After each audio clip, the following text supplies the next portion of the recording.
ورحمة الله وبركاته.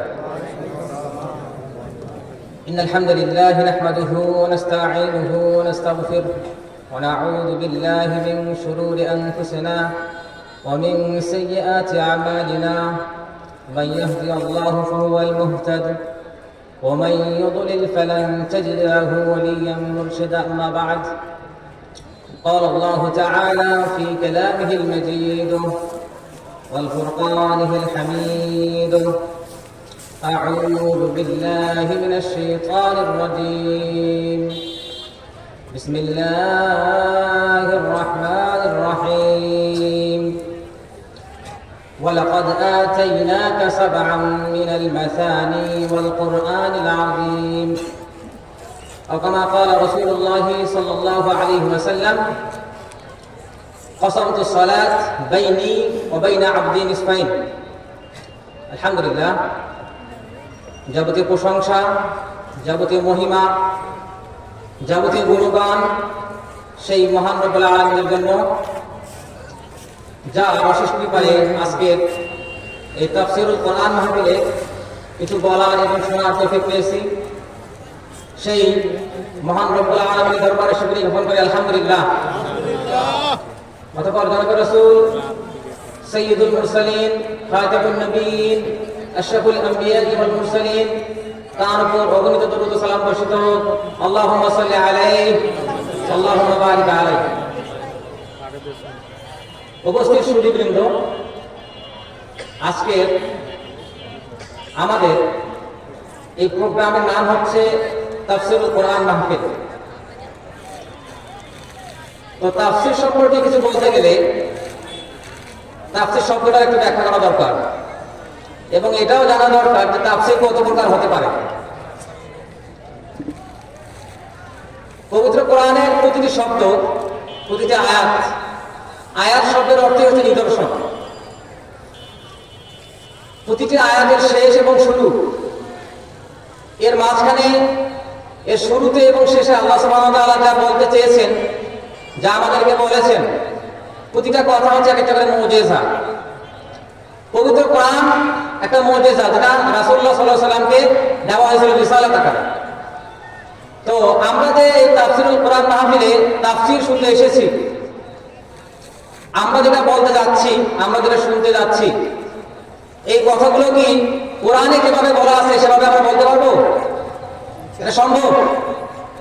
আল্লাহর কথা যে ভারত্ব, আল্লাহর কথা যে বৈশিষ্ট্য, আল্লাহর কথার যে মর্যাদা, সেই রকম কথাকে আমরা বলতে পারবো? বলতে পারবো? বলে না কেন? বলতে পারবো না। তো যেটা তাফসীর করা হয় এবং যেটা অনুবাদ করা হয়, আমরা বাংলাদেশে পবিত্র কোরআনের যে অনুবাদটা পড়ি, বাংলায় যেটা পড়ি সেটা হচ্ছে অনুবাদ। আর আমরা তাফসীরুল কোরআন মাহফিলে যে কথাগুলো বলার চেষ্টা করি একটি আয়াতের তাফসীর হিসাবে, সেগুলো আমাদের কথা, সেগুলো সাহাবীদের কথা, সেগুলো রাসূলুল্লাহ সাল্লাল্লাহু আলাইহি ওয়াসাল্লামের ব্যাখ্যা, সেগুলো তাবেঈদের কথা, সেগুলো আলেম ওলামাদের কথা। এগুলো আল্লাহ সুবহানাহু ওয়া তাআলার কথার সঙ্গে একসাথে হতে পারে না।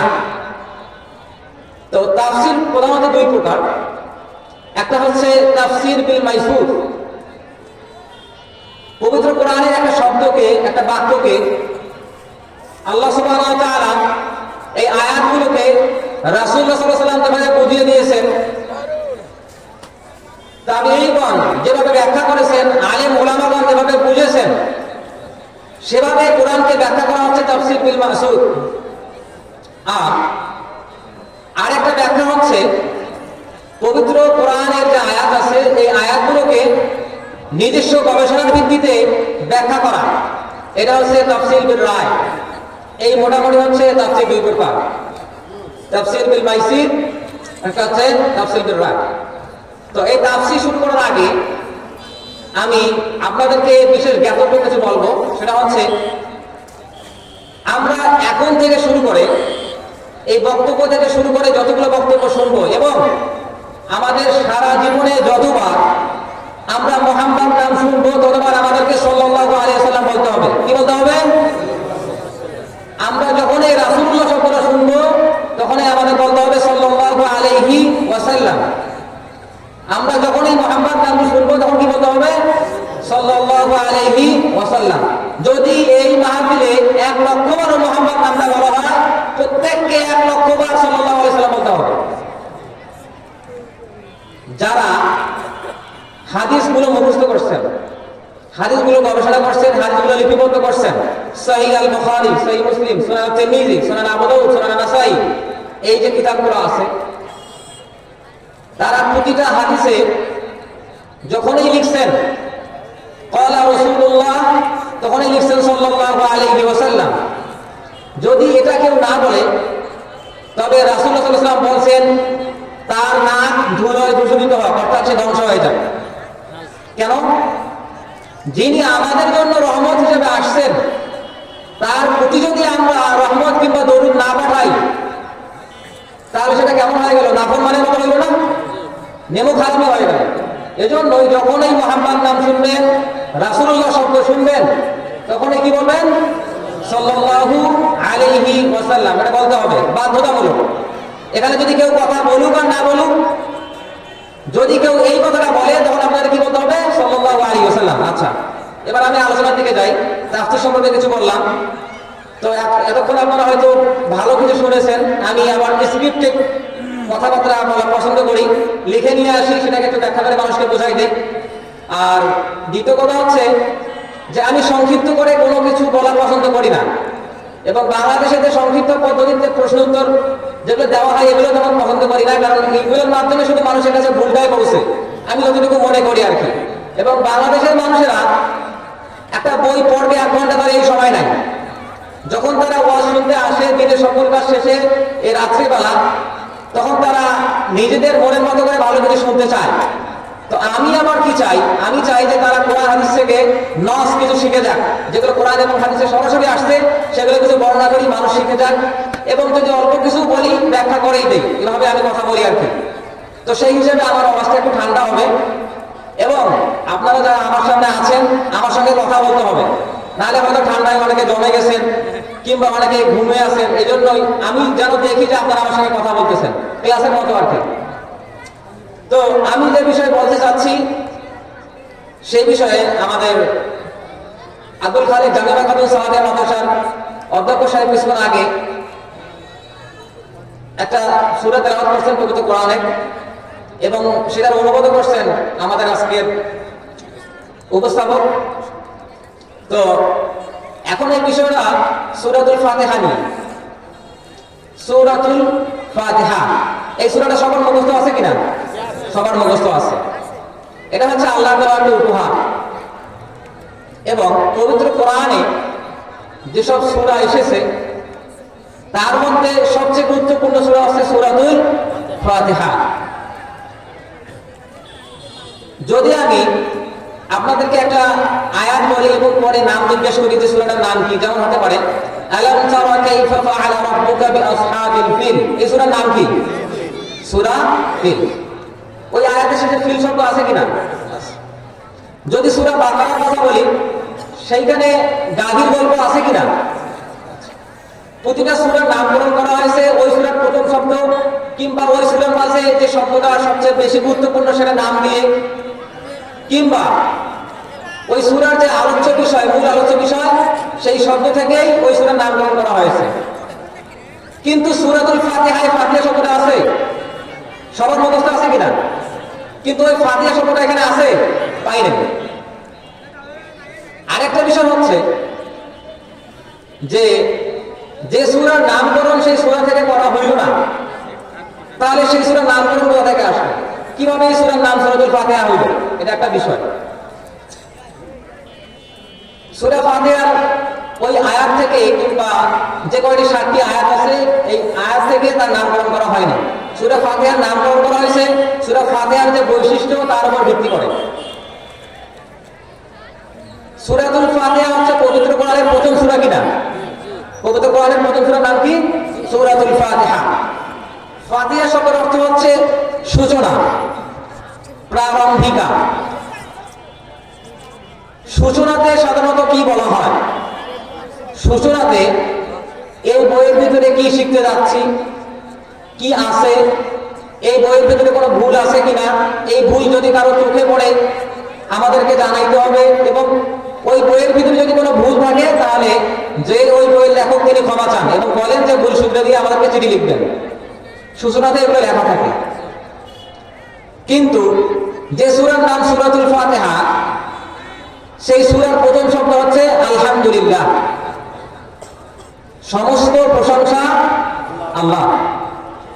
যে সূচনাতে লেখকরা ভুল স্বীকার করে বলেন যে মানুষ মাত্রই ভুল ভুল হতে পারে, সেই সূচনাতে প্রথম আল্লাহ সুবহানাহু ওয়া তাআলা কি বললেন? আলহামদুলিল্লাহ, সমস্ত প্রশংসা আল্লাহ। কোন বই সম্পর্কে বলা হচ্ছে যেখানে কোনো ভুল নাই? তার প্রথমেই প্রশংসা দিয়ে শুরু করা হচ্ছে। আচ্ছা, আমরা প্রশংসা কিসের করি?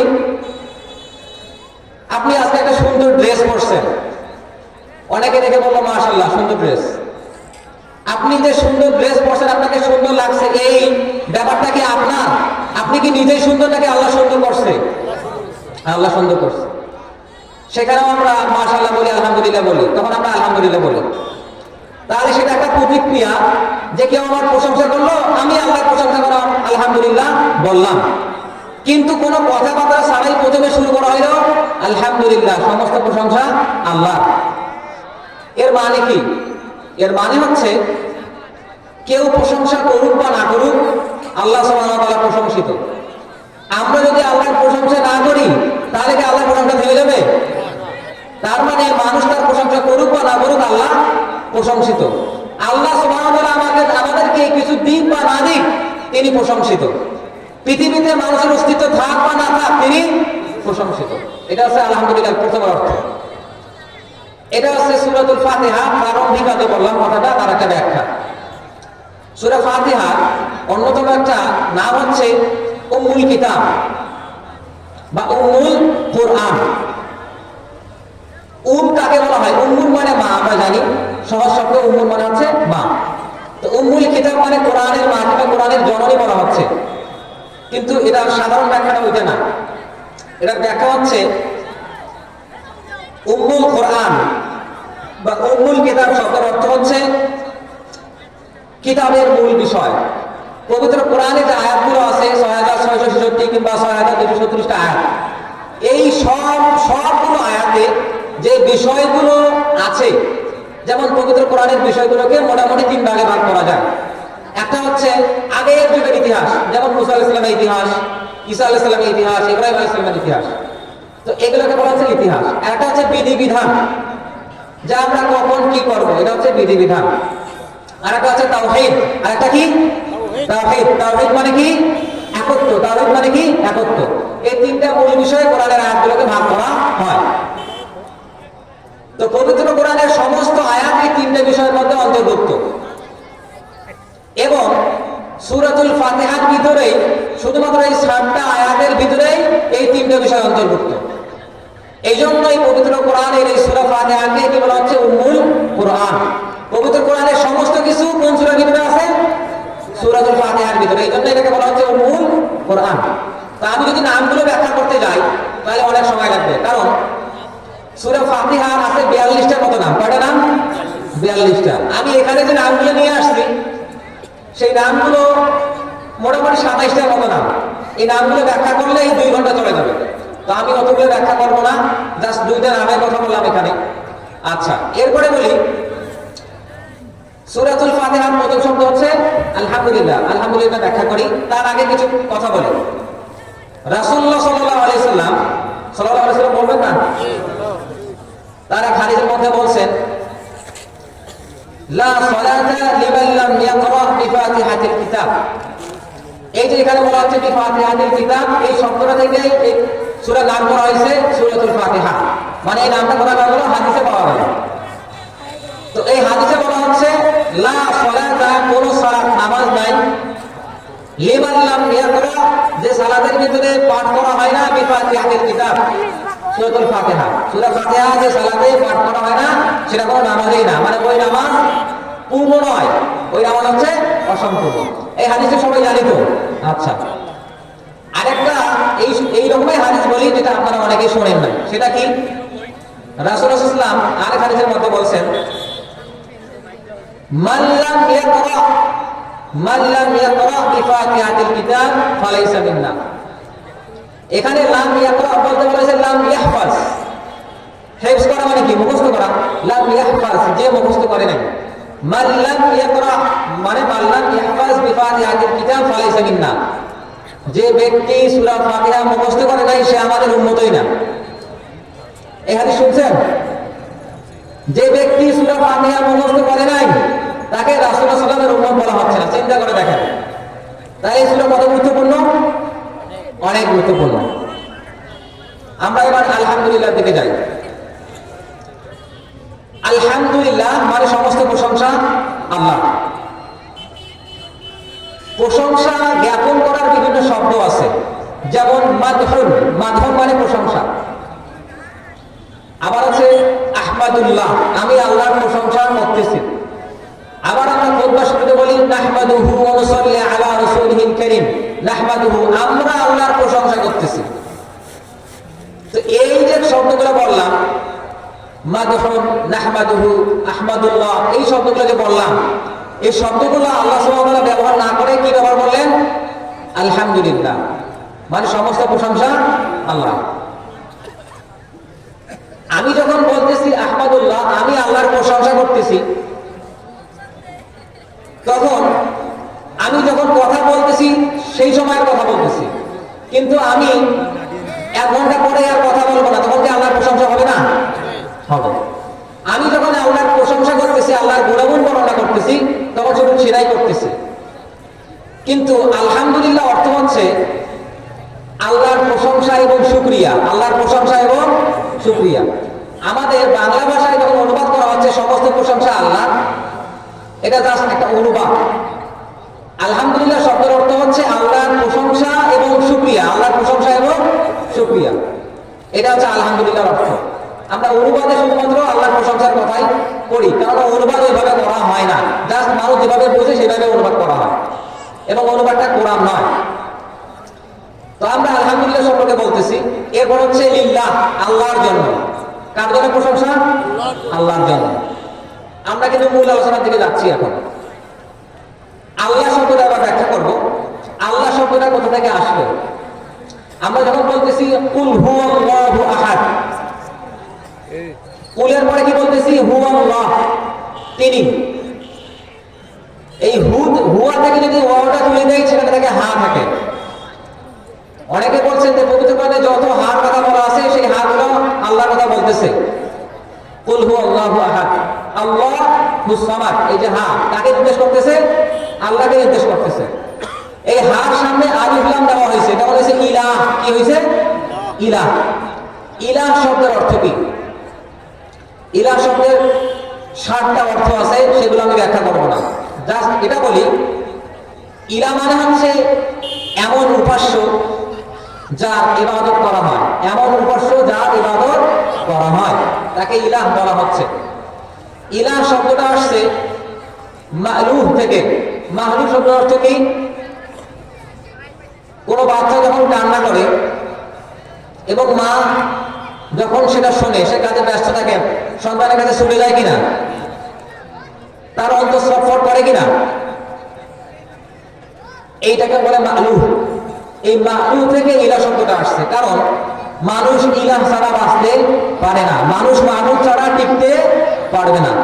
যারা এটা মনে করে যে আল্লাহ বলতে কেউ নাই, কিছু নাই, এরা হয় অপমৃত্যুতে মরে, নয় হৃদরোগে মরে, চিন্তায় টিকতে পারে না, হার্ট অ্যাটাক করে। এজন্য পশ্চিমা বিশ্বে যখন আপনারা দেখবেন এই যে মেন্টাল ডিসঅর্ডার, ফ্যাটাল ডিজিজ যেগুলো আছে, এগুলো ওই সব দেশে বেশি হয়, কারণ ওরা বিশ্বাস করে আল্লাহ বলতে কিছু নাই, ওদের মনে কোনো শান্তি নাই। কেন? আল্লাহ সুবহানাহু ওয়া তাআলা কোরআনে বলেছেন আলা বিযিকরিল্লাহি তাতমাইন্নুল কুলুব। এই অন্তরের প্রশান্তি কোথা থেকে আসে? আল্লাহর কাছ থেকে আসে। রহিমা আল্লাহর কাছ থেকে আসে, এই প্রশান্তি আল্লাহর কাছ থেকে আসে। তো আমি আল্লাহ শব্দটা ব্যাখ্যা করতেছিলাম, যখন ইলাহ শব্দের শুরুতে আবার আলিফ লাম যোগ করা হইলো তখন সেটা হয়ে গেল আল্লাহ, আল্লাহ হয়ে গেল। ইলাহ শব্দ সম্পর্কে পবিত্র কোরআনে যে আয়াতগুলো আসছে সেগুলো যদি আমি আপনাদের সামনে বলি, যেমন আল্লাহ সুবহানাহু ওয়া তাআলা বলতেছেন ইলাহুম মা আল্লাহ, আল্লাহর সঙ্গে আরো কোনো আল্লাহ আছে কি যার ইবাদত করা যায়? নাই। এখানে মাহা শব্দ আসছে, মাহা মানে সাথে, মানে আল্লাহর সাথে আর কারো ইবাদত করা যাবে না।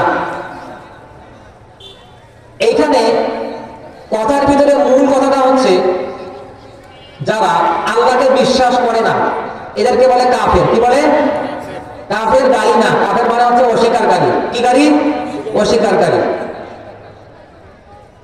কিন্তু যারা আল্লাহকে বিশ্বাস করে এবং আল্লাহর সঙ্গে অন্য কাউকেও আল্লাহ সমান বলে বিশ্বাস করে, এরা হচ্ছে মুশরিক। কাফের এবং মুশরিক দুজনেই একই স্থানে থাকবে। কোথায়? জাহান্নামে থাকবে। যারা আল্লাহকে বিশ্বাস করে না ওরা কাফের, আর যারা আল্লাহকে বিশ্বাস করে এবং এটাও বিশ্বাস করে যে আল্লাহর মতো আরো কেউ আছে, তারা হচ্ছে মুশরিক। তারা কি? মুশরিক, শিরক করলো। আল্লাহ সুবহানাহু ওয়া তাআলা পবিত্র কোরআনে বলতেছেন, ইন্নাল্লাহা লা ইয়াগফিরু আন ইউশরাকা বিহি ওয়া ইয়াগফিরু মা দুনা যালিকা লিমান ইয়াশা। আল্লাহ সুবহানাহু ওয়া তাআলা সব গুনাহ ক্ষমা করবেন, কিন্তু শিরকের গুনাহ ক্ষমা করবেন না। আবার তিনি কি বলছেন? ইন্নাল্লাহ ফাকাদ হারামাল্লাহু আলাইহিল জান্নাহ।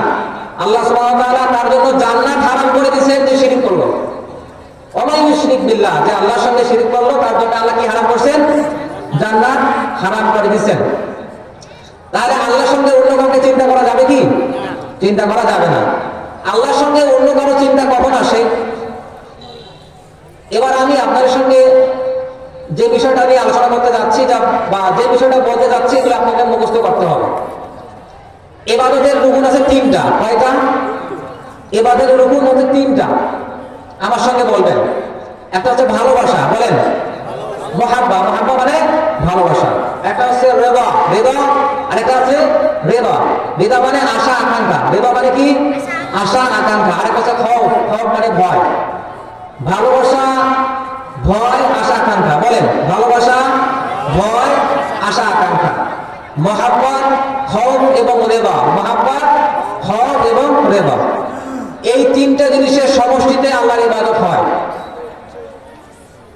রাসূলুল্লাহ সাল্লাল্লাহু আলাইহি ওয়াসাল্লাম আমাদেরকে কবর জিয়ারতে যাইতে বলছেন কিনা? মৃত্যুর কথা স্মরণ করতে বলছেন কিনা? কেন? মৃত্যুর কথা স্মরণ করলে দুনিয়া সকল স্বাদ নষ্ট হয়ে যায়। তার মানে কবর একটা ভয়ের জায়গা। বুঝলাম। কবরে যারা গিয়েছেন তারা আমাদের কি ভালোবাসার মানুষ না? আমাদের পিতামাতা, দাদাজি, আমাদের ছেলে সন্তান আমাদের ভালোবাসার মানুষ না? তার মানে যিনি কবরে গেছেন সে তো আমাদের ভালোবাসার মানুষ। এটা এই পর্যন্ত ঠিক আছে। কয়টা বিষয় পাইলাম? একটা ভালোবাসা পাইলাম আর একটা ভয় পাইলাম। এখন কবরকে যদি আপনারা আশা আকাঙ্ক্ষার প্রতীক মনে করা শুরু করেন যে কবরে গেলে কিছু বললে আমি কিছু পাবো, কয়টা বিষয় একত্রিত হইল? তিনটা। প্রথমত মহাব্বত, তারপরে ভয়, তারপরে আশা। কবরটা শিরক হয়ে গেল। কবরে গিয়ে কিছু চাওয়া যাবে না।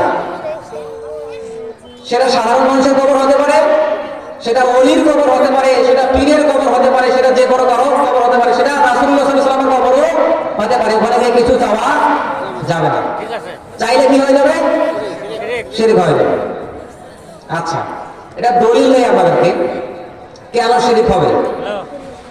আল্লাহ সুবহানাহু ওয়া তাআলা পবিত্র কোরআনে সূরা বাকারার মধ্যে বলতেছেন, ওয়া ইযা সাআলাকা ইবাদি আন্নী ফাইন্নী করিব উজিবু দাওয়াতাদ দাঈ ইযা দাআন। যখন হে নবী আপনি বলুন, বান্দারা যখন চাইবে, আমার কাছে আশা আকাঙ্ক্ষা করবে, তখন আমি তাদের ডাকে সাড়া দেব। উজিবু দাওয়াতাদ দাঈ ইযা দাআন, আমি তার ডাকে সাড়া দেব যদি সে আমাকে একবারও ডাকে। আল্লাহ সুবহানাহু ওয়া তাআলা বলতেছেন, হে নবী আপনি বলুন, বান্দারা যখন আমার কাছে চাবে তখন আমি তাদের ডাকে সাড়া দেব যদি তারা আমাকে একবারও ডাকে। আমরা মনে করি যে আমি আল্লাহর নগণ্য বান্দা, অনেক পাপ করছি দুনিয়াতে, আল্লাহ আমাকে ক্ষমা করবেন কিনা জানি না, কিংবা আমি আল্লাহর কাছে যে হাত তুলবো সেই যোগ্যতা আমার আছে কি না। এজন্যই আমরা দোয়ার জন্য, এজন্যই আমরা আমাদের ইবাদতের জন্য মানুষ ভাড়া করি। আমরা কবরে যাই, মাজারে যাই, পীরের কাছে যাই, এবং এটা আশা করি যে উনি দোয়া করলে কবুল হয়ে যাবে, এটা আশা করে যায় কিনা? আল্লাহ সুবহানাহু ওয়া তাআলা বলতেছেন উজিবু দাওয়াতাদ দাঈ ইযা দাআন।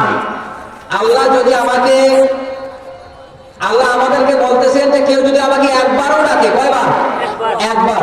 আপনি 40 বছর বয়স, আপনার 50 বছর বয়স পার হয়ে গেছে, আপনি সালাতে যান নাই কোনোদিন, আল্লাহকে স্বীকার করেন নাই, আপনি মনে করেন না যে আমার ইবাদত করা লাগবে, মনে মনে ভাবতেছেন আজকে মসজিদে যাই, সালাত পড়ছেন, আল্লাহর কাছে দোয়া করছেন এবং ভাবতেছেন যে আল্লাহ আমাকে ক্ষমা করবেন। আল্লাহকে আপনাকে ক্ষমা করতে পারেন না? পারেন। যদি জীবনে একবারও ডাকেন, আল্লাহ সুবহানাহু ওয়া তাআলা ক্ষমা করতে পারেন, এবং তিনি বলছেন যে আমি ক্ষমা করব। এইখানে আমার দোয়ার জন্য কি মানুষ ভাড়া করতে হবে? করা যাবে না। রাসূলুল্লাহ সাল্লাল্লাহু আলাইহি ওয়াসাল্লামের কবরের কাছে গিয়েও চাওয়া যাবে না। তাহলে সাধারণ মানুষের কবরের কাছে গিয়ে চাওয়া যাবে? যাবে না। রাসূলুল্লাহ সাল্লাল্লাহু আলাইহি ওয়াসাল্লাম যখন ইন্তেকাল করলেন, যখন বৃষ্টি হইতো না, বন্যা হইতো, খরা হইতো, তখন সাহাবীরা রাসূলুল্লাহ সাল্লাল্লাহু আলাইহি ওয়াসাল্লামের কাছে যাইতেন এবং তাকে বলতেন, হে আল্লাহর রাসূল, আমরা ধ্বংস হয়ে গেলাম, আমাদের জন্য দোয়া করে দেন যেন আল্লাহ বৃষ্টি বর্ষণ করেন। এও একদিন শুক্রবারে, জুমাবারে রাসূলুল্লাহ সাল্লাল্লাহু আলাইহি ওয়াসাল্লাম খুতবা দিতেছেন, এক ব্যক্তি এসে বলল, হে আল্লাহর রাসূল, আমরা ধ্বংস হয়ে গেলাম, কেন বৃষ্টি হচ্ছে না, আমাদের জন্য দোয়া করে দেন। রাসূলুল্লাহ সাল্লাল্লাহু আলাইহি ওয়াসাল্লাম দুই হাত তুলে আল্লাহর কাছে দোয়া করলেন, হে আল্লাহ, আমাদের উপর বৃষ্টি বর্ষণ করুন। বৃষ্টি পড়া শুরু হলো। 7 দিন যাবত এমন বৃষ্টি হচ্ছে যে সব তলিয়ে যাচ্ছে, কারণ আল্লাহ রাসূল সাল্লাল্লাহু আলাইহি ওয়াসাল্লাম আল্লাহর কাছে দোয়া করছেন বৃষ্টির জন্য। এর পরের যে জুমাবার, শুক্রবার, সেদিন সাধারণ মানুষরা আবার আসছে, ওই মানুষ এসে বলতেছে, হে আল্লাহর রাসূল, আমরা তো ধ্বংস হয়ে গেলাম, কেন? যে আমরা বৃষ্টিতে তলিয়ে যাচ্ছি, বৃষ্টি বন্ধ হয় নাই। তখন রাসূলুল্লাহ সাল্লাল্লাহু আলাইহি ওয়াসাল্লাম সেই শুক্রবারে জুমার খুতবা চলাকালীন অবস্থায় আল্লাহকে দোয়া করলেন, হে আল্লাহ, বৃষ্টি বর্ষণ করে দিন, বৃষ্টি বর্ষণ বন্ধ করে দিন, এইগুলো পাহাড়, উপত্যকায়, নদীতে বর্ষণ করুন। আবার বৃষ্টি বন্ধ হয়ে গেল। তো রাসূলুল্লাহ সাল্লাল্লাহু আলাইহি ওয়াসাল্লাম দোয়া করে দিলেন এবং দোয়া কবুল হয়ে গেল। তো রাসূলুল্লাহ সাল্লাল্লাহু আলাইহি ওয়াসাল্লাম যখন মৃত্যুবরণ করলেন, তখন মানুষেরা কাকে নিয়ে দোয়া করবে? একটা মানুষ তো লাগবে যিনি আল্লাহর কাছে সবচেয়ে বেশি মর্যাদাবান। তখন মানুষেরা ইবনে আব্বাস রাদিয়াল্লাহু আনহু, রাসূলুল্লাহ সাল্লাল্লাহু আলাইহি ওয়াসাল্লামের চাচা, রাসূলুল্লাহ সাল্লাল্লাহু আলাইহি ওয়াসাল্লামের চাচা, তাকে বললেন, যখন রাসূলুল্লাহ সাল্লাল্লাহু আলাইহি ওয়াসাল্লাম জীবিত ছিলেন, আমরা তাকে ওসিলা করে আল্লাহর কাছে দোয়া করতাম, এখন আমরা আপনার ওসিলা করে আল্লাহর কাছে দোয়া করব। এবং তার ওসিলা করে দোয়া করা হইল ওমর রাদিয়াল্লাহু আনহু শাসনামলে, এবং আল্লাহ বৃষ্টি দিয়ে দিলেন। তাহলে রাসূলুল্লাহ সাল্লাল্লাহু আলাইহি ওয়াসাল্লামের কবর কি মদিনায় ছিল না? যে মদিনায় ওমর রাদিয়াল্লাহু আনহু খুতবা দিতেছেন, যে মসজিদে গিয়ে ওমর রাদিয়াল্লাহু আনহুকে বলা হচ্ছে, ওমর রাদিয়াল্লাহু আনহু ইবনে আব্বাসকে বলতেছে যে আপনার নামে আমরা দোয়া করি, সেখানে রাসূলুল্লাহ সাল্লাল্লাহু আলাইহি ওয়াসাল্লামের কবর ছিল।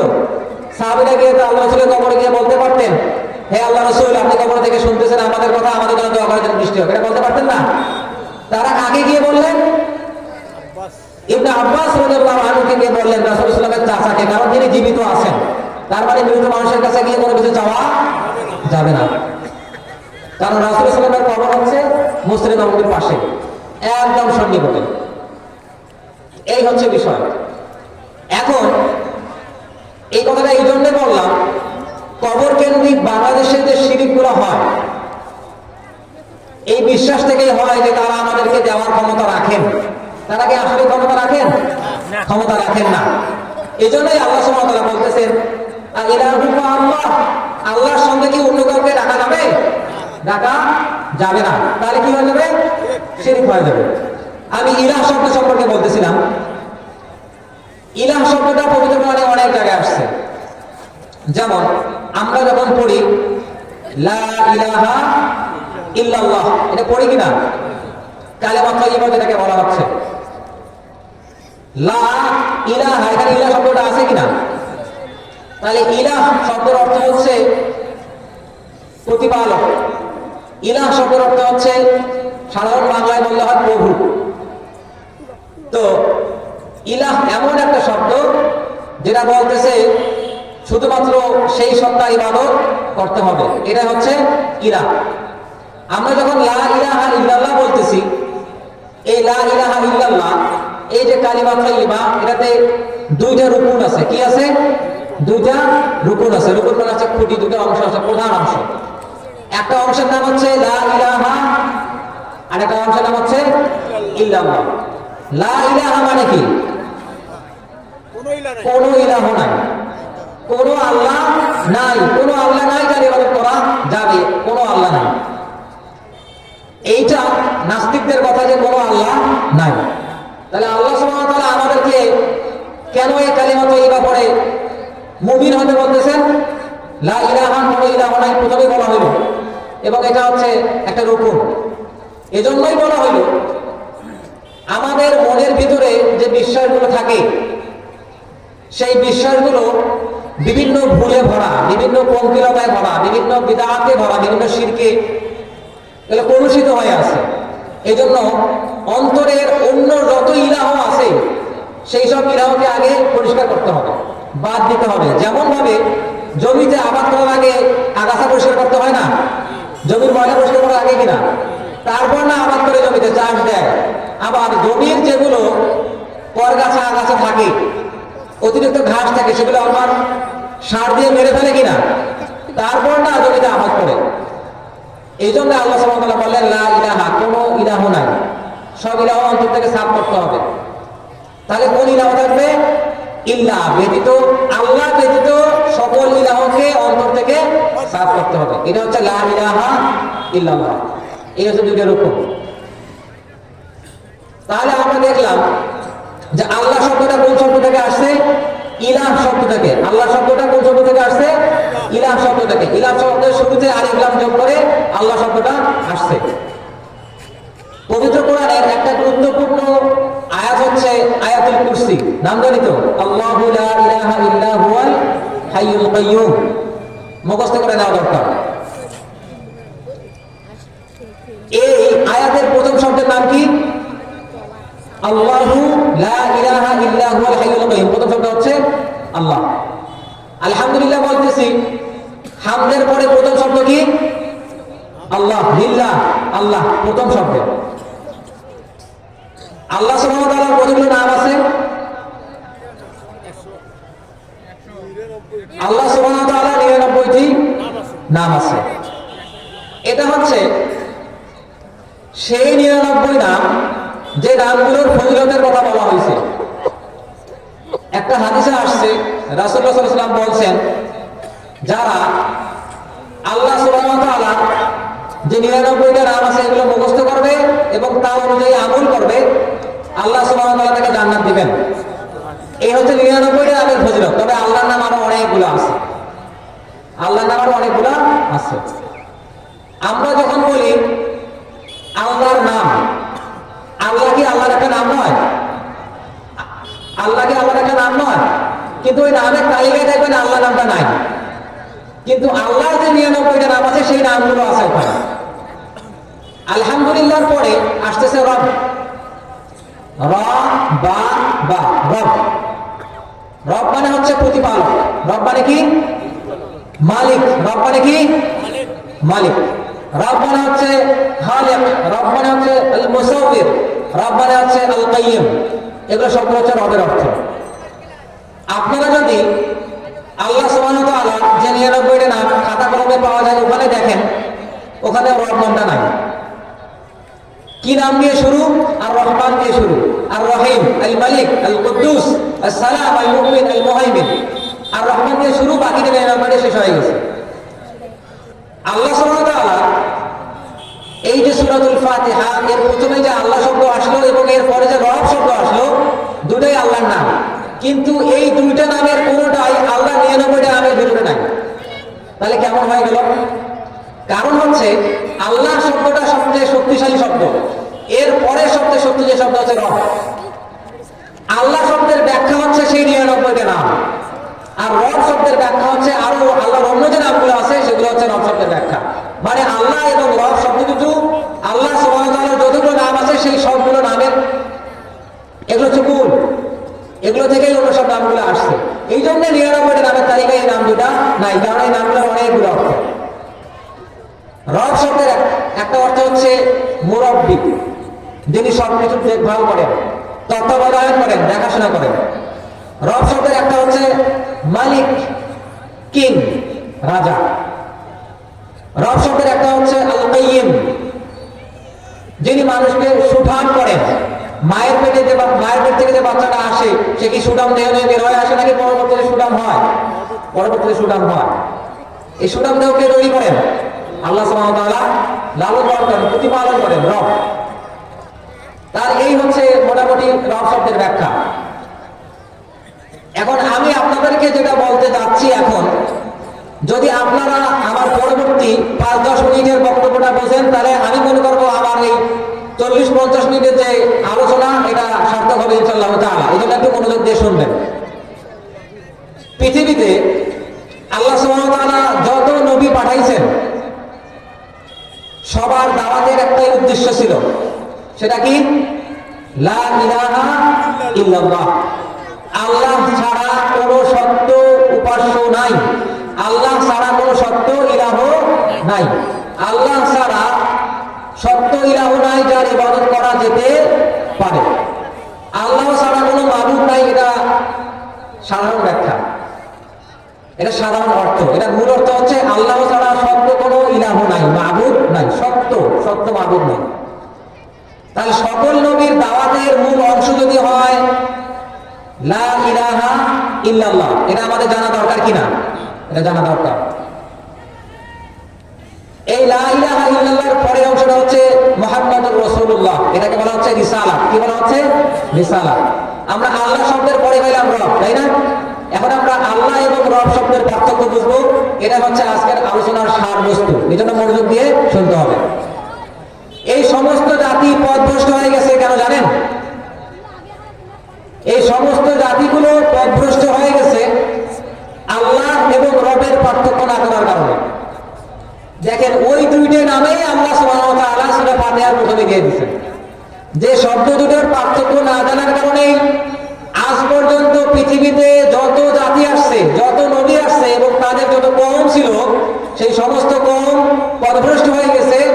আল্লাহ সুবহানাহু ওয়া তাআলা তাদেরকে গজব দিয়ে ধ্বংস করে দিয়েছেন একটাই কারণে, সেটা হচ্ছে আল্লাহ এবং রব শব্দের পার্থক্য না করার কারণে।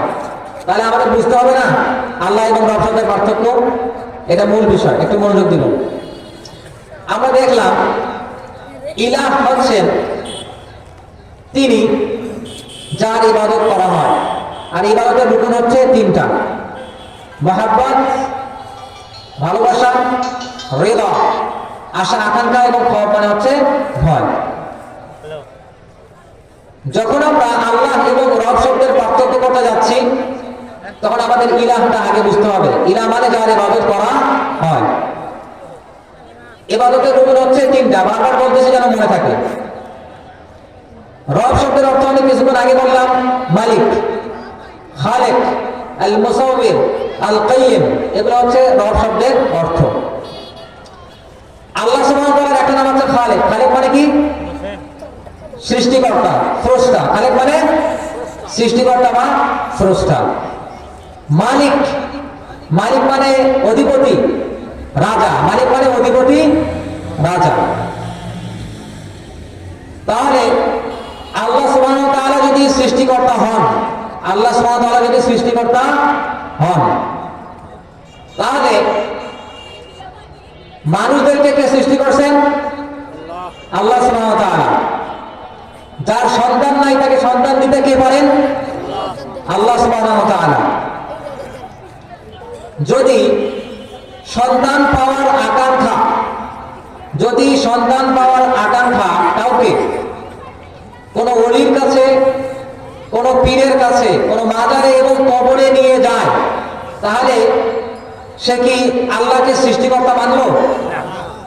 আচ্ছা, রব মানে যদি খালেক, রবের একটা অর্থ যদি খালেক বা সৃষ্টিকর্তা হয়, তাহলে সে আল্লাহকে সৃষ্টিকর্তা মনে করে, কিন্তু তার প্রয়োজনে কার কাছে গেছে? ওলির কাছে গেছে। সে স্বীকার করে আল্লাহ সৃষ্টিকর্তা, কিন্তু যাচ্ছে কার কাছে? ওলির কাছে, পীরের কাছে, মাজারের কাছে। চাওয়াটা ইবাদত কিনা? উজিবু দাওয়াতাদ দাঈ ইযা দাআন। নামাজ পড়া ইবাদত, তাই না? রোজা রাখা ইবাদত, হজ করা ইবাদত, দান করা ইবাদত, আল্লাহর কাছে চাওয়াটাও একটা ইবাদত। আল্লাহর কাছে চাওয়াটাও একটা ইবাদত। এই ইবাদতটা যেটা আপনি আল্লাহ হক, যেটা আপনি আল্লাহকে দিচ্ছেন না, যেটা অন্য কাউকে দিচ্ছেন, সেইখানে আপনার বিশ্বাস আল্লাহ সৃষ্টিকর্তা, কিন্তু চেয়ে অন্য কারো ইবাদত করতেছেন, মানে পীরের ইবাদত করতেছেন, মাজারের ইবাদত করতেছেন, কবরের কাছে যাচ্ছেন। চাওয়া একটা ইবাদত। তো আপনি চাচ্ছেন যার কাছে, আপনার আশা আকাঙ্ক্ষা, যিনি মূল লক্ষ্যবস্তু, যে কবর, যে পীর, যে মাজার, যে ওলি, যে আউলিয়া, আপনি তার কাছে যাচ্ছেন কিনা? সন্তান শুধুমাত্র কে দিতে পারেন? আল্লাহ সুবহানাহু ওয়া তাআলা। তো আপনি যার কাছে চাচ্ছেন তাকে আশা আশ্রয়ের স্থল মনে করতেছেন কিনা? তাকে ভালোবাসে তার কাছে যাচ্ছেন, তার কাছে আশা নিয়ে তার কাছে যাচ্ছেন, এবং যখন আপনার আশা পূরণ হচ্ছে বা না হচ্ছে আপনি তাকে ভয় করতেছেন। তাহলে আপনি কি আল্লাহর ইবাদত করতেছেন নাকি তার ইবাদত করতেছেন? তার ইবাদত করতেছেন। তারা মানতো আল্লাহ হচ্ছেন মালিক। যখন মক্কার কাফেরদেরকে জিজ্ঞাসা করা হলো, হে নবী আপনি বলুন, আপনি তাদেরকে জিজ্ঞাসা করুন, কুল মান ইয়ারযুকুকুম মিনাস সামা, আসমান থেকে কে রিজিক বন্টন করেন? তখন তারা জবাব দিল, রব, আমাদের প্রতিপালক। আমাদের প্রতিপালক কে আমাদের রিজিক দেন, আমাদের প্রতিপালক তিনি আমাদের কি করছেন? সৃষ্টি করছেন। কিন্তু তারা ইবাদত করতে কার? কাবা ঘরের ভিতরে যে মূর্তিগুলো ছিল 360টা মূর্তি, সেগুলোর কাছে তারা চাইত। তারা আল্লাহকে রব মানত, চাইতো কার কাছে? মক্কা ঘরে যে 360টা মূর্তি ছিল সেগুলোর কাছে চাইতো। আমরা আল্লাহকে রব ঠিকই মানতেছি, কিন্তু চাচ্ছি অন্য কারো কাছে। তাহলে আমাদের ঈমান আর মক্কার কাফেরদের ঈমান কি সমান হয়ে গেল না? এটা কি উচিত নাকি অনুচিত? অনুচিত। কাবা ঘরে অনেকগুলো মূর্তি ছিল, যেমন লাত, উজ্জা, মানাত, হুবল। সেখানে অন্যান্য নবীর ছবিও ছিল। এগুলো তারা কি করত? উপাসনা করত। যখন মক্কার কাফেররা, পৌত্তলিকরা, তারা যখন কোন মরুভূমিতে যাইত, মরুভূমিদের যে খারাপ দিনগুলো ছিল, তাদের অত্যাচারে তারা ঘুমাইতে পারত না। তখন কি করত? মরুভূমির বাড়িগুলোর পালা করত। মরুভূমির পাথরগুলো বাড়ির ডিডি করে তার উপর রেখে সেগুলোর পূজা করে বলতো, হে মরুভূমির জিন, আপনার হাত থেকে আমি পানা চাই। সেই মরুভূমির জিনের ইবাদত করত, শিরক করত। আপনাদেরকে একজন লিজেন্ডের নাম শোনাই, ওনার নাম হচ্ছে আমর ইবনে লুহাই। কি নাম? আমর ইবনে লুহাই। মক্কার লোকেরা সাধারণত ব্যবসায়ী ছিল। ইলাফিহিম রিহলাতাশ শিতাই ওয়াস সাইফ, সবার মুখস্থ আছে না? শীত এবং গ্রীষ্মে তারা ব্যবসা করত। সিরিয়ায়, বাহরাইন, ইয়েমেন এই অঞ্চলগুলোতে ব্যবসা করত। আমর ইবনে লুহাই কি করত? সে যেখানেই ব্যবসা করতে যাইতো, ওই অঞ্চলে গিয়ে দেখতো কার পূজা হচ্ছে, কোন দেবতা, সেইরকম একটা দেবতা তৈরি করে নিয়ে এসে আপনার ঘরে রাখতো। মানে যত অঞ্চলে যত পূজিত মূর্তি ছিল সবগুলোর একটা করে মূর্তি নিয়ে এসে আপনার ঘরে রাখতো। মানে মক্কার ঘর হচ্ছে সমস্ত মূর্তির স্টোর হাউস, মিউজিয়াম, এখানে তারা রাখতো এবং ওগুলোর পূজা করতো। যখন যুদ্ধ করতে যাইতো তখন একটা দেবতার উপাসনা করত, যখন ভাগ্য নির্ধারণ করতো তখন আরেকটা দেবতার উপাসনা করত, যখন আবার মেলায় যাইতো তখন একটা দেবতার উপাসনা করতো, যখন আবার বাণিজ্যে যাইতো তখন আরেকটা দেবতার উপাসনা করত। কিন্তু তারা রব মানত কাকে? আল্লাহকেই রব মানত, ইবাদত করতো কার? এইটা হচ্ছে আল্লাহ এবং রবের পার্থক্য। পৃথিবীতে যত পৌত্তলিক জাতি এসেছে, যত পৌত্তলিকতার সৃষ্টি হয়েছে, এগুলো হওয়ার অনেক কারণ আছে। আল্লাহ সুবহানাহু ওয়া তাআলা যে বন্যা দেন, সেই বন্যাকে আটকানোর সাধ্য আছে মানুষের? সাধ্য নাই। আল্লাহ সুবহানাহু ওয়া তাআলা যে বজ্রপাত দেন পৃথিবীতে, আমরা বলি বিদ্যুৎ চমকাচ্ছে, এটাকে আটকানোর ক্ষমতা মানুষের আছে না? একটা মানুষ মৃত্যুবরণ করবে, সেটা আটকানোর ক্ষমতা মানুষের আছে? একজন মহিলার বাচ্চা নাই, তাকে বাচ্চা দেওয়ার ক্ষমতা কারো আছে? এগুলো শুধুমাত্র কার ক্ষমতা? আল্লাহর ক্ষমতা। যখনই যে জাতির মধ্যে তাওহীদের ধারণা বিলুপ্ত হয়ে গেছে, তখনই সেই জাতিতে পৌত্তলিকতা কিংবা মূর্তি পূজা শুরু হয়েছে। কিভাবে আপনাদের বলি, আমাদের সমাজে এখনো ভেষজ ঔষধ আছে কিনা? গাছগাছড়ার ছাল দিয়ে তরল তৈরি করে, আধুলি তৈরি করে বিক্রি করা হয় ওষুধের জন্য।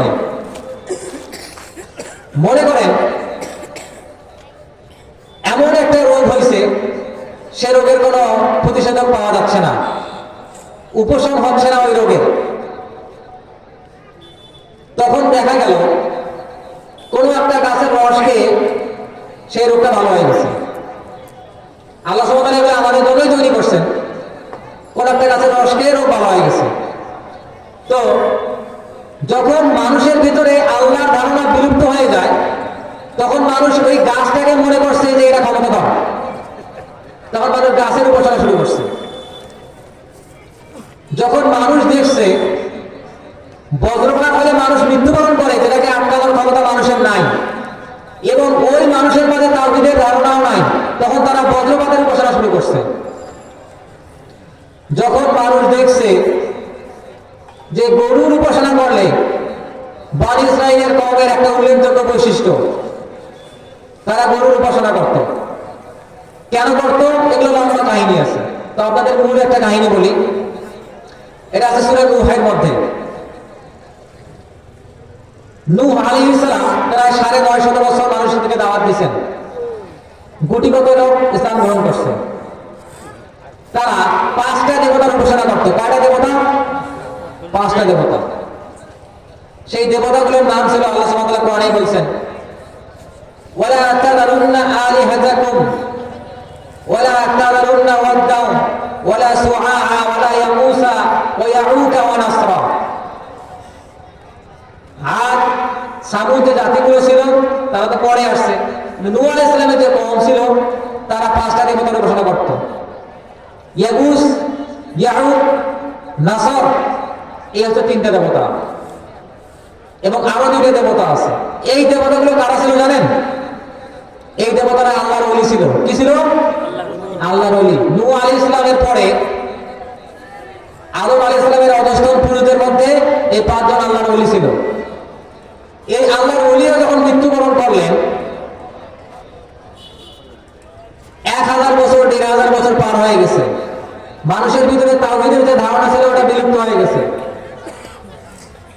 তখন তাদের মাঝে শয়তান চলে আসলো। মনে করেন এইখানে একটা উপজেলার পুরস্কার বিতরণী অনুষ্ঠান হচ্ছে, তখন জেলার মেয়র আসবেন কিনা উদ্বোধন করার জন্য, এলাকার চেয়ারম্যান আসবেন। তো যখন বিশাল বিশাল গুনাহের দরজা উন্মোচন করা হয়েছে, তখন শয়তান নিজে আসছে, আর সেটা উদ্বোধন করে দিয়ে গেছে। তো পৃথিবীতে প্রথম যে শিরক চালু হয়, সেই উদ্বোধনটা কিন্তু শয়তানই করছে। তো যখন এই যে ইয়াউদ, নাসর, এই যে আল্লাহর ওলিরা ছিল, এরা মৃত্যুবরণ করছেন, ১,০০০-১,৫০০ বছর পার হয়ে গেছে, তখন শয়তান তাদের কাছে এসে বলছে যে এরা আল্লাহর ওলি ছিল, তোমরা যদি তাদের কবরের কাছে যাও, আশেপাশে ইবাদত করো, তাহলে আল্লাহর ইবাদতে তোমাদের মন ভরবে, খুব মনোযোগী হইতে পারবা। তখন মানুষ বলছে ঠিকই তো, আমরা তো এমনি ইবাদত করি না, যদি এদের কবরের কাছে গিয়ে ইবাদত করা যায় তাহলে হয়তো ইবাদতে মন ভরবে। আর ওরা তো কবরে আছে, আল্লাহর ওলি ছিল শক্তিশালী মানুষ, ওরা যদি আমাদের জন্য আবার একটু সুপারিশ করে তাহলে তো হয়ে গেল। এই প্রজন্ম কত হয়ে গেছে? ১,০০০ বছর। আগে যুগে মানুষের তো আয়ু বেশি ছিল। পরের প্রজন্ম আসছে, শয়তান আবার তাদের কাছে আসছে, এসে তাদেরকে বলতেছে যে তোমাদের আগের পুরুষরা, তোমাদের দাদা পিতারা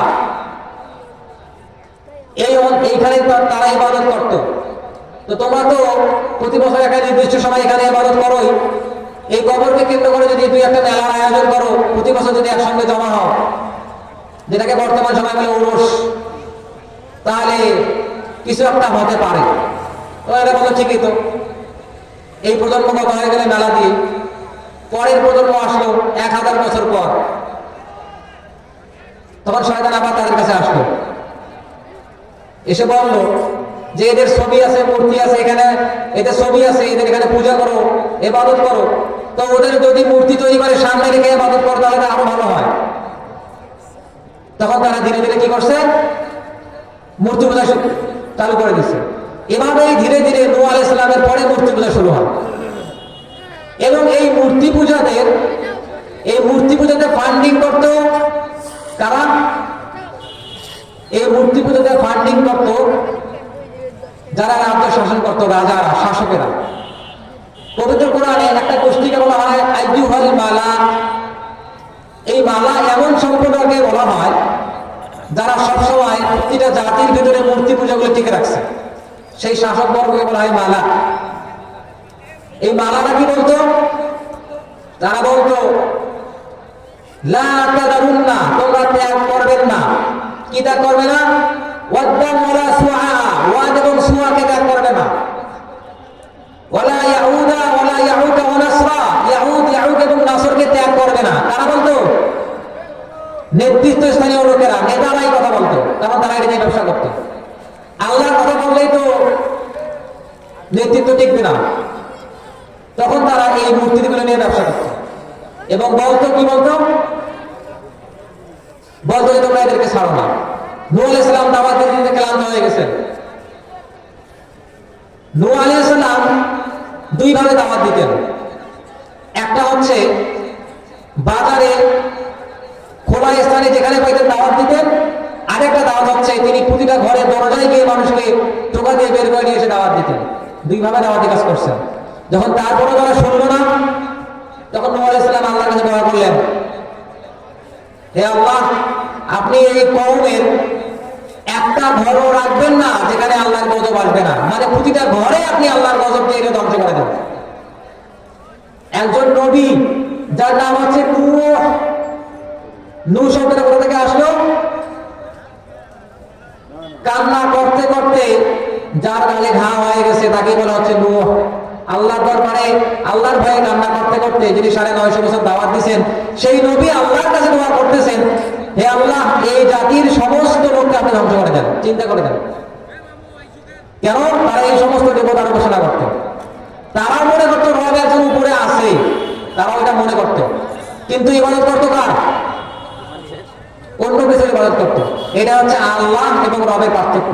আপনি খালেক আল্লাহকে মানেন, কিন্তু আপনি চান আপনার পেটের বাচ্চা অন্য কেউ দিবে পীর মাজারে গিয়ে। আপনি জানেন যে এই সমস্ত মূর্তির উপরেও আল্লাহ একজন আছেন, সবাই এটা মানে। ইহুদি, খ্রিস্টান, হিন্দু, বৌদ্ধ সবাই এটা মানে। আল্লাহ সুবহানাহু ওয়া তাআলা কোরআনে বলছেন, তারা এই ইবাদত কেন করে? লিউকাররিবুনা ইলাল্লাহি যুলফা, তারা মনে করে এটা তাদেরকে আল্লাহর নিকটবর্তী করে দিবে। লিউকাররিবুনা, নিকটবর্তী করে দেবে, ইলাল্লাহি, আল্লাহর কাছে। এটা মনে করে তারা এগুলো ইবাদত করত। এটা হচ্ছে আল্লাহ এবং রবের যে পার্থক্য, সেটা হচ্ছে এটা আমাদের বুঝতে হবে। এরপর হচ্ছে আলামিন। আলম মানে হচ্ছে পৃথিবী। আলম মানে কি? পৃথিবী। তো আমাদের বাংলাদেশে আলম শব্দের যে অনুবাদ করা হয়, যে সমস্ত বিশ্বজগতের পালনকর্তা, এটা অনুবাদ করা হয়। এইখানে বিশ্বজগৎ বলতে আমরা সচরাচর যে তাফসীর শুনে আসি, আমাদের বলা হয় গ্রহ, উপগ্রহ, নক্ষত্র, জ্যোতিষ্ক, black hole, milky way, galaxy, এগুলোর কথা বলা হয় বিশ্বজগৎ। এটাও একটা ব্যাখ্যা, কিন্তু এটা সঠিক ব্যাখ্যা হচ্ছে পৃথিবীতে যেসব বস্তুর প্রাণ আছে, রূহ আছে, যেমন মানুষের রূহ আছে কিনা? জিনের রূহ ছিল না? হাঁস মুরগি এগুলোর রূহ নাই, এটা তো জীবিত। এই সমস্ত মুরগির একটা জগৎ আলাদা আছে, পিঁপড়ার একটা আলাদা জগৎ আছে, মানুষের একটা আলাদা জগৎ আছে, জিনের একটা আলাদা জগৎ আছে। এই জগৎগুলো হচ্ছে এখানে বলা হচ্ছে আলামিন।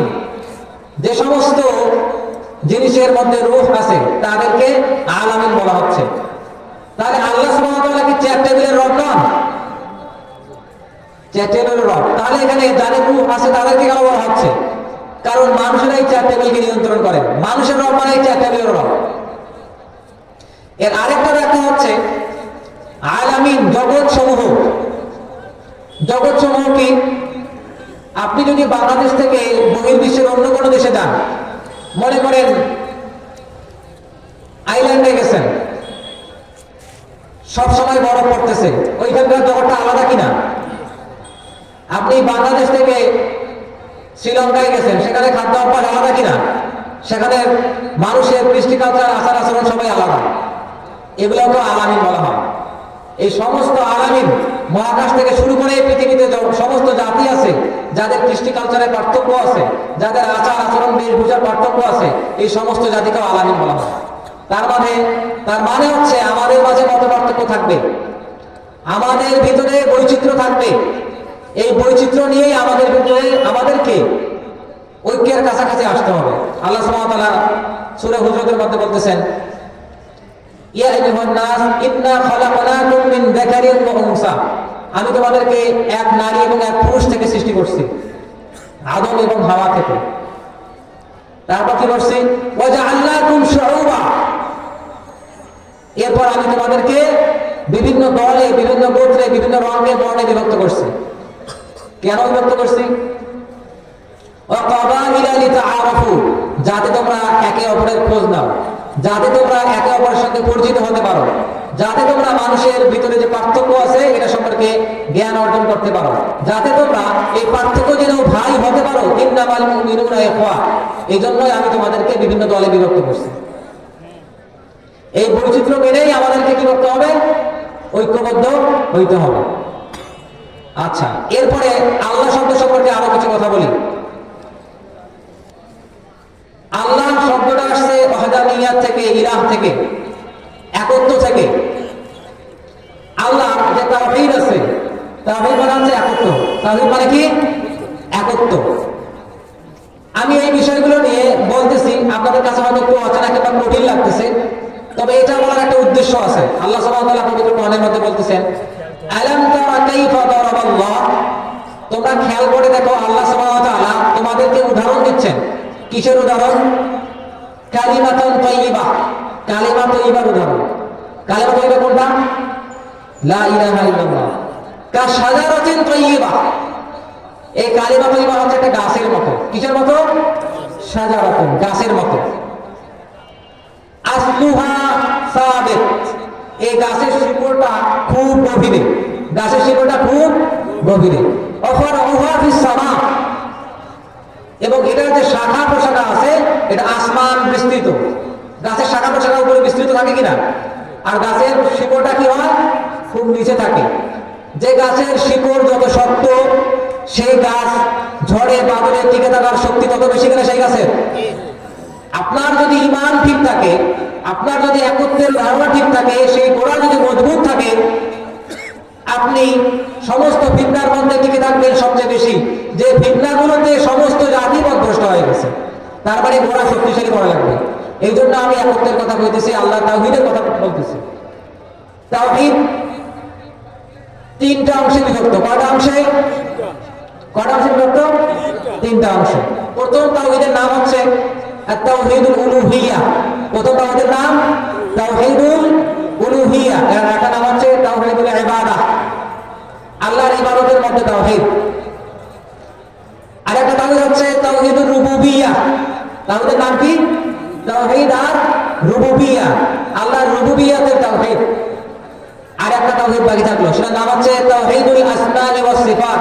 তাওহীদুল আসমা'i ওয়াস সিফাত, তাওহীদুল উলুহিয়্যাহ, তাওহীদুর রুবুবিয়্যাহ, তাওহীদুল আসমা'i ওয়াস সিফাত। এই তিন প্রকার তাওহীদ আমাদের মুখস্থ রাখতে হবে। তাওহীদুল উলুহিয়্যাহ বলে আল্লাহ ছাড়া কারো ইবাদত করা যাবে না। তাওহীদুর রুবুবিয়্যাহ বলতেছে রব আল্লাহকে মানতে হবে। এখন আল্লাহ এবং রবের নামের যে বৈশিষ্ট্যগুলো আছে, যে আরো 99টা নামে, সেগুলো হচ্ছে তাওহীদুল আসমা'i ওয়াস সিফাত, আল্লাহর গুণাগুণ বর্ণনা। এই তিন প্রকার তাওহীদ। সেই তাওহীদগুলো, যে তাওহীদুল আসমা'i ওয়াস সিফাত আছে, আল্লাহর যে 99টা নাম আছে, কি দিয়ে শুরু? আর রহমান। আল্লাহ এবং রব তো ওখানে নাই, কি আছে? রহমান আছে। তাহলে রহমান কি হচ্ছে? তাওহীদুল আসমা'i ওয়াস সিফাত। আল্লাহ সুবহানাহু ওয়া তাআলা প্রথম যে আয়াতটা বললেন, আলহামদুলিল্লাহি রাব্বিল আলামিন, আল্লাহ পাইলাম, রব পাইলাম। দ্বিতীয় আয়াতে কি আসলো? আর রহমানুর রহিম। রহমান এবং রহিম দুটাই হচ্ছে আসমাই সিফাত, এই দুটাই। প্রথমে পাইলাম তাওহীদুল উলুহিয়্যা, আল্লাহ, তারপর রব, তাওহীদুর রুবুবিয়্যা। দ্বিতীয় নম্বর আয়াতের প্রথম শব্দ আর রহমান, এখানে পাইলাম তাওহীদুল আসমাই ওয়াস সিফাত। তিনটা তাওহীদ দুইটা আয়াতের ভিতরে শেষ। এই তিন অংশের তাওহীদ। যে সূরাটা কোরআন মাজিদের সবচেয়ে গুরুত্বপূর্ণ সূরা, সেই সূরার প্রথম দুই আয়াতে আল্লাহ তিনটা তাওহীদের কথা বললেন, শেষ। এই তাওহীদের কথা পুরো কোরআনে আল্লাহ বর্ণনা করতেছেন, পুরো কোরআনে। তাহলে এই তাওহীদ আবার দুইটা আয়াতে শেষ হয়ে গেল, তার মানে এই সূরা গুরুত্বপূর্ণ কিনা? এবার আমরা আর রহমানুর রহিমের একটু ব্যাখ্যা শুনব। যারা তাওহীদে বিশ্বাস রাখবে, তাওহীদুল উলুহিয়্যা, তাওহীদুর রুবুবিয়্যা, তাওহীদুল আসমাই ওয়াস সিফাত, যারা এই তিন তাওহীদে বিশ্বাস রাখবে, যাদের গোড়া, ঈমানের গোড়া শক্তিশালী হবে, সেই ক্ষেত্রে আল্লাহ সুবহানাহু ওয়া তাআলা পরে বলতেছেন আর রহমান আর রহিম। রহমান এবং রহিম দুটো শব্দই র হা মিম, র হা মিম, এই তিনটা অক্ষর থেকে আসছে। এর মানে হচ্ছে দয়া, এর মানে হচ্ছে ভালোবাসা, এর মানে কৃতজ্ঞতা। এই রহমান এবং রহিম শব্দে কিভাবে একটু ব্যাখ্যা করে দেয়। আমরা সচরাচর যে অনুবাদটা করি আর রহমান রহিম, পরম করুণাময় এবং অসীম দয়ালু, সাধারণ অনুবাদ। রহমান কাকে বলা হয়? পৃথিবীতে কি মুসলিম ছাড়া আর কোনো জাতি নাই? সবাই কি আল্লাহর ইবাদত করে নাকি শিরক করে? এমন কি কোনো মুসলমানদের ভিতরেও মানুষ নাই যে কোনোদিন মসজিদে যায় নাই? এমন কি মানুষ নাই যারা তাদের দিনের 24 ঘন্টায় মাজারে কাটায়? আচ্ছা, সেই মানুষটাকে খাবার দেয় কে? আল্লাহ সুবহানাহু ওয়া তাআলা। যারা আল্লাহর উপর বিশ্বাস করে না তাদেরকে খাবার দেয় কে? আল্লাহ সুবহানাহু ওয়া তাআলা তাদেরকে খাবার দেন। এই যে কাফের, মুশরিক, ইহুদি, খ্রিস্টান নির্বিশেষে সবাইকে যিনি খাবার দেন, যিনি রিজিক দেন, যিনি প্রতিপালন করেন, তিনি হচ্ছেন রহমান। তাহলে রহিম কাকে বলা হচ্ছে? রহিম তাকেই বলা হচ্ছে যিনি কিয়ামতের দিন মানুষের উপর দয়া করবেন। আচ্ছা, কিয়ামতের দিন কারা দয়া পাবে? ওয়া কানা বিল মুমিনিনা রহিমা। যারা আল্লাহর উপর ঈমান আনছে শুধু তারাই ক্ষমা পাবে।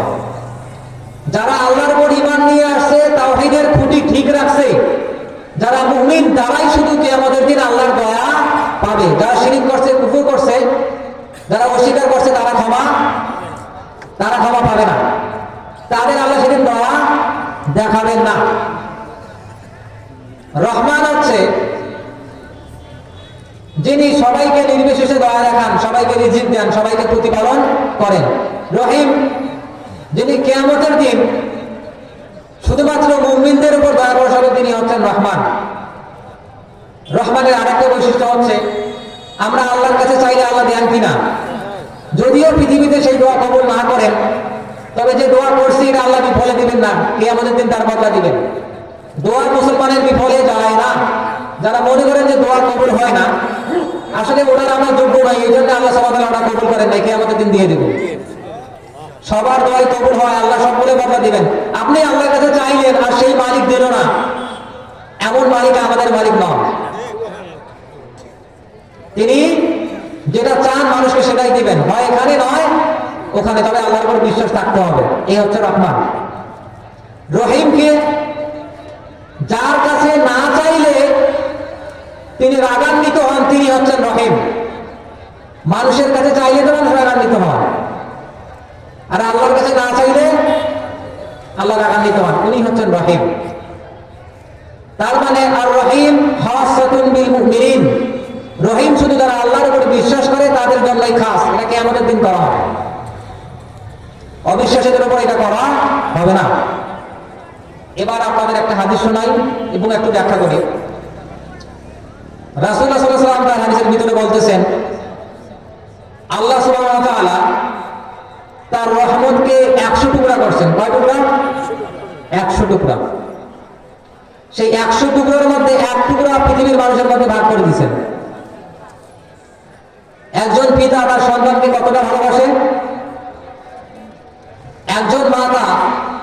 একজন মা তার সন্তানকে কতটা ভালোবাসে এটা পরিমাপ করা সম্ভব? এইটা হচ্ছে আল্লাহ যে 100 টুকরা রহমত, ভালোবাসার মধ্যে 1 টুকরো রহমত পৃথিবীতে দিয়েছেন তার ফলাফল। আল্লাহর কাছে আরো কয়শো টুকরো আছে? কত টুকরো আছে? 99 টুকরো আছে, 99 অংশ আছে। তাহলে যিনি কিয়ামতের দিন দয়া করবেন তিনি হচ্ছেন রহিম। কয় টুকরার দয়া করবেন? 99 অংশের দয়া করবেন। তাহলে কত দয়া চিন্তা করে দেখেন। এই দয়াটা কার উপর করা হবে? যারা আল্লাহর উপর বিশ্বাস রাখছে, তাওহীদুল উলুহিয়্যা, তাওহীদুর রুবুবিয়্যা, তাওহীদ আসমাই ওয়াস সিফাত, এই 3 তাওহীদের খুঁটি ঠিক রাখছে, আল্লাহ সুবহানাহু ওয়া তাআলা সেই সব মুমিনদের উপর কিয়ামতের দিন সেই 99 অংশের ভালোবাসা দিবেন। সুবহানাল্লাহি ওয়া বিহামদিহি।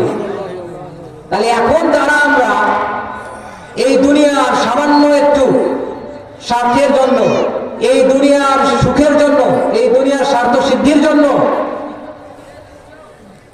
মানুষের ধারণা দিচ্ছি, কবরে গিয়ে, মাজারে গিয়ে, পীরে গিয়ে, পীরের কাছে গিয়ে, ওলি আউলিয়ার কাছে গিয়ে যারা ধারণা দিচ্ছি, তারা কত বড় ক্ষতি করতেছে চিন্তা করে দেখেন। আল্লাহর এই 99 অংশের ভালোবাসা তারা পেতে চাচ্ছে না, শুধুমাত্র দুনিয়ার সামান্য স্বার্থের জন্য, ভালোবাসার জন্য। এটা কি উচিত নাকি অনুচিত? এই হচ্ছে আর রহমান আর রহিম। আল্লাহ সুবহানাহু ওয়া তাআলা প্রথম আয়াতে বললেন আলহামদুলিল্লাহ, সমস্ত প্রশংসা আল্লাহ। হামদুল মানে প্রশংসা, প্রশংসা করা। যখন কেউ প্রশংসা করে এখানে 3টা জিনিস তৈরি হয়। এখন কেউ প্রশংসা করতেছে, সে অতীতে প্রশংসা করছে, ভবিষ্যতে প্রশংসা করবে, কিন্তু এই 3টে সময় শেষ হয়ে যাবে কিনা? 3টে সময় শেষ হয়ে যাবে। সে শেষ হয়ে গেলে কি আল্লাহর প্রশংসা থামবে? থামবে না। তার মানে কোন কাজ যখন করা হয় তার একটা স্থায়িত্ব আছে, এখন আছে, পরে শেষ হয়ে যাবে। কিন্তু এই শব্দের শুরুতে আল্লাহ সুবহানাহু ওয়া তাআলা আলিফ লাম যোগ করে দিয়ে বললেন আলহামদ। এটাকে একটা নাউন করলেন, একটা বিশেষ্য করলেন। নামের কি কোনো পরিবর্তন হয়? নামের পরিবর্তন হয় না, নামের কোনো কাল নাই, নামের কোনো সময় নাই, নাম সব সময়ই নাম। এটা বর্তমান, অতীত, ভবিষ্যৎ নাই। আল্লাহ সুবহানাহু ওয়া তাআলা এই হামদের শুরুতে আল যুক্ত করে আলহামদ বলে, এটা বলতেছেন অতীত, বর্তমান, ভবিষ্যৎ এর উপরে আল্লাহর প্রশংসা সীমাবদ্ধ থাকবে না, বরং সর্বকালে সবসময় আল্লাহর প্রশংসা থাকবে। এটা আল্লাহর প্রশংসা পাইলাম। প্রশংসা কার করা হয়? যাকে ভালোবাসি তারই তো প্রশংসা করা হয়। এরপরে হচ্ছে আর রহমানুর রহিম। এখানে আল্লাহ দয়া এবং মায়ার কথা বললেন। দয়া এবং মায়া যিনি করেন তিনি হচ্ছেন দয়াবান, মার্সিফুল। তার কাছে কোনো কিছু চাওয়া যায়, তাই তো? প্রথম আয়াতে আমরা ভালোবাসার কথা পাইলাম, দ্বিতীয় আয়াতে আমরা কি পাইলাম? আশা আকাঙ্ক্ষার কথা পাইলাম যে তিনি আমাদের দয়া করবেন। আর রহমান আর রহিম। রাসূল সাল্লাল্লাহু আলাইহি ওয়াসাল্লাম তার হাদিসের মধ্যে বলছেন, যদি পৃথিবীর কাফেরেরা জানতো যে আল্লাহ সুবহানাহু ওয়া তাআলার দয়া কতটা বিস্তৃত, তাহলে আর পৃথিবীতে কেউ কাফের থাকতো না। তারাও মনে করতো, যারা কাফের তারাও মনে করতো যে আল্লাহ আমাকে ক্ষমা করবে। যারা কাফের তারাও মনে করতো আল্লাহ আমাকে ক্ষমা করবে, যদি তারা জানতো যে আল্লাহর দয়া কত বেশি। রাসূল সাল্লাল্লাহু আলাইহি ওয়াসাল্লাম হাদিসের মধ্যে এটা বলছেন। তাহলে এখানে দয়ার কথা পাইলাম, মার্সিফুল, ফরগিভনেসের কথা পাইলাম। 3 নম্বর আয়াত, মালিক ইয়াউমিদ্দিন। মালিক মানে অধিপতি, রাজা, ওনার। রাজত্ব যার হাতে তিনি হচ্ছেন প্রতিপালক। আর রহমান রহিম বলার পরে আরেকটা নাম আসলো মালিক। এটা আল্লাহর নাম কিনা? আর রহমান আর রহিমের পরেই কিন্তু মালিক নামটা আসছে। এটাও তাওহীদুল আসমাই ওয়াস সিফাত। আল্লাহ দয়া এবং মায়ার কথা বলার পরে বলতেছেন আমি মালিক। তার মানে তোমরা সাবধান হও, আমি শুধু দয়া এবং মায়াতে সীমাবদ্ধ নই। আল্লাহ তার রাসূল সাল্লাল্লাহু আলাইহি ওয়াসাল্লামকে পৃথিবীতে পাঠাইছেন, উদ্দেশ্য ছিল 2টা। একটা উদ্দেশ্য হচ্ছে তিনি মানুষদেরকে সুসংবাদ দিবেন। কি দিবেন? আর একটা উদ্দেশ্য হচ্ছে তিনি মানুষদেরকে সতর্ক করবেন। কি করবেন? আমরা শুধু সুসংবাদের ওয়াজ শুনি, এই আমল করলে জান্নাত নিশ্চিত, এই আমল করলে এত লক্ষ সওয়াব, এই দোয়া করলে এত কোটি নেকি, জান্নাত নিশ্চিত একদম। এই সুসংবাদের ওয়াজে আমাদের সীমাবদ্ধ থাকলে হবে না, আমাদের সতর্ক করার ওয়াজ করতে হবে। এই সতর্ক করার ওয়াজ হচ্ছে তাওহীদের ওয়াজ। আল্লাহ সুবহানাহু ওয়া তাআলা এখানে বলতেছেন মালিক ইয়াউমিদ্দিন, কিয়ামতের দিন যে তিনি দয়া করবেন সেটা হচ্ছে রহিম, তাই না? এই রহিমের পরেই দেখেন মালিক আসছে। এই মালিক কার প্রতি দয়া করবেন? কোন নামের ভিত্তিতে দয়া করবেন? রহিম না রহমান? কোনটা? রহিম নামের ভিত্তিতে। তারপরেই আসছে মালিক। তিনি মালিক হয়ে এই রহিম হবেন কিয়ামতের দিন। তাহলে যিনি মালিক, ওই দিন কি কারো অন্য, ওই দিন কি অন্য কোনো মালিক থাকবে? ওই দিন অন্য কোনো মালিক থাকবে না। আপনার পকেটে যে 15 টাকা আছে, সেই 15 টাকার মালিক কি সরকার নাকি আপনি? কিন্তু পুরো দেশের মালিক কে? সরকার। পুরো দেশের মালিক হচ্ছে সরকার। আপনার পকেটের 15 টাকা কি সরকার চাইলে নিতে পারবে? নিতে পারবে না। তার মানে সরকার বড় মালিক, আপনি হচ্ছেন ছোট মালিক। কিন্তু আপনার 15 টাকার সর্বোচ্চ মালিক আপনি, এটা কি না? আচ্ছা, তাহলে আল্লাহ যেদিন মালিক হবেন সেদিন কি আর অন্য কোনো মালিক থাকবে না? আল্লাহ সুবহানাহু ওয়া তাআলা সেদিন বলবেন, আসমান জমিনকে হাতে পেঁচিয়ে নিয়ে বলবেন আনাল মালিক, আমি প্রতিপালক। আইনাল মুলকুল ইয়াউম, পৃথিবীর মালিকেরা কোথায়? আইনাল জাব্বারুন, আইনাল মুতাকাব্বিরুন, অহংকারীরা কোথায়? প্রতাপশালীরা কোথায়? সেদিন মালিককে আল্লাহ সুবহানাহু ওয়া তাআলা, যিনি দয়া করেন, মায়া করেন, তিনি তো মালিক নাকি? কিয়ামতের দিনের মালিক। দিন শব্দের অর্থ কি? জীবন ব্যবস্থা। আল্লাহ সুবহানাহু ওয়া তাআলা পবিত্র কোরআনে বলতেছেন ইন্নাদ দীনা ইনদাল্লাহিল ইসলাম, আল্লাহর কাছে মনোনীত দিন কোনটা? ইসলাম। যারা পৃথিবীতে এই দিনকে, এই জীবন ব্যবস্থাকে পরিপূর্ণভাবে নিজের জীবনে বাস্তবায়ন করবেন, তারা কিয়ামতের দিন যে আল্লাহর রহিম নাম আছে, যে আল্লাহর মালিক নাম আছে, যিনি সেদিন একমাত্র অধিপতি, একমাত্র রাজত্ব সেদিন যার হাতে, তিনি সেদিন তাদেরকে ক্ষমা করবেন। এখন যদি আমরা পৃথিবীতে আল্লাহর দিন অনুসরণ না করি, তাহলে আল্লাহ সুবহানাহু ওয়া তাআলা কি আমাদেরকে ক্ষমা করবেন? ক্ষমা করবেন না, যদি তিনি একমাত্র মালিক। এরপরে আল্লাহ সুবহানাহু ওয়া তাআলা বলতেছেন ইয়্যাকা না'বুদু ওয়া ইয়্যাকা নাস্তাঈন। এই আয়াতটা হচ্ছে পবিত্র কোরআনের সারাংশ। পবিত্র কোরআনের সারাংশ হচ্ছে সূরাতুল ফাতিহা।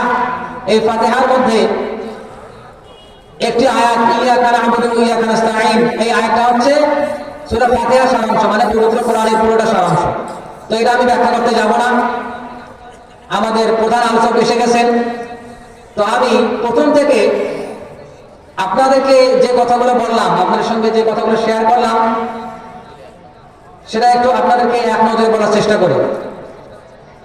সূরাতুল ফাতিহা পবিত্র কোরআনের সবচেয়ে মহিমান্বিত সূরা। একদিন রাসূলুল্লাহ সাল্লাল্লাহু আলাইহি ওয়াসাল্লাম এবং জিবরিল আমিন আলাইহিস সালাম, এরা দুজনেই একসঙ্গে বসে আছেন, সাহাবীরাও আছে সেখানে। তখন আসমানে একটা বিকট শব্দ হলো। জিবরিল আলাইহিস সালাম উপরের দিকে তাকালেন, দেখলেন যে আসমানের একটা গেট খুলে গেছে, দরজা খুলে গেছে। সেখান থেকে একজন ফেরেশতা নেমে আসলেন, যিনি এর পূর্বে আর কখনো আসেন নাই। ওই ফেরেশতা আসলেন এবং রাসূলুল্লাহ সাল্লাল্লাহু আলাইহি ওয়াসাল্লামকে বললেন আবশির নূরাইনি, দুইটা আলোর সুসংবাদ দিন। একটা আলো হচ্ছে সূরাতুল ফাতিহা ওয়া খাওয়াতিমু সূরাতুল বাকারা, এবং সূরা বাকারার শেষ দুই আয়াত। এই হচ্ছে দুটো নূর। এই দুই নূর আল্লাহ আপনাকে দিয়েছেন, আপনি সুসংবাদ গ্রহণ করেন। তাহলে পৃথিবীতে যে কলুষতা, যে অন্ধকার, যে পঙ্কিলতা, যে জাহেলিয়াত, এটা থেকে আমাদের মুক্তি পেতে হলে যে ধর্ম আমাদের চর্চা করতে হবে, যে নূরের আমাদের অনুসরণ করতে হবে, সেই নূরের নাম কি? আল কোরআন, যেটা আল্লাহ সুবহানাহু ওয়া তাআলা রাসূলুল্লাহ সাল্লাল্লাহু আলাইহি ওয়াসাল্লামকে মুজিজা স্বরূপ দিয়েছেন, যেটা আমাদের জীবনের চলার পথেও। এই হচ্ছে সূরাতুল হিদায়াহ, সূরাতুল ইস্তিকামা। তো এই সূরার ব্যাখ্যা করতে গেলে আরো অনেক কথা বলা লাগবে। আমি শুধু তাওহীদের কথাগুলোই বললাম, যে তাওহীদের তিনটা অংশ: তাওহীদুল উলুহিয়্যাহ, তাওহীদুর রুবুবিয়্যাহ, তাওহীদুল আসমাই ওয়াস সিফাত, এবং আল্লাহর একত্বের কথা বললাম। আল্লাহ সুবহানাহু ওয়া তাআলা আমাদেরকে সামান্য আলোচনা থেকে আমরা যা বুঝলাম, আমাদের জীবনে এটা প্রতিফলন করার তৌফিক দান করুন, আল্লাহুম্মা আমিন। আল্লাহ সুবহানাহু ওয়া তাআলা আমাদেরকে কিয়ামতের দিন শুদ্ধ বিশ্বাসের একজন মুমিন হিসেবে আল্লাহর সামনে দাঁড়ানোর তৌফিক দান করুন, আল্লাহুম্মা আমিন। আসসালামু আলাইকুম ওয়া রাহমাতুল্লাহি ওয়া বারাকাতুহু। মাশাআল্লাহ, আলহামদুলিল্লাহ। শাইখ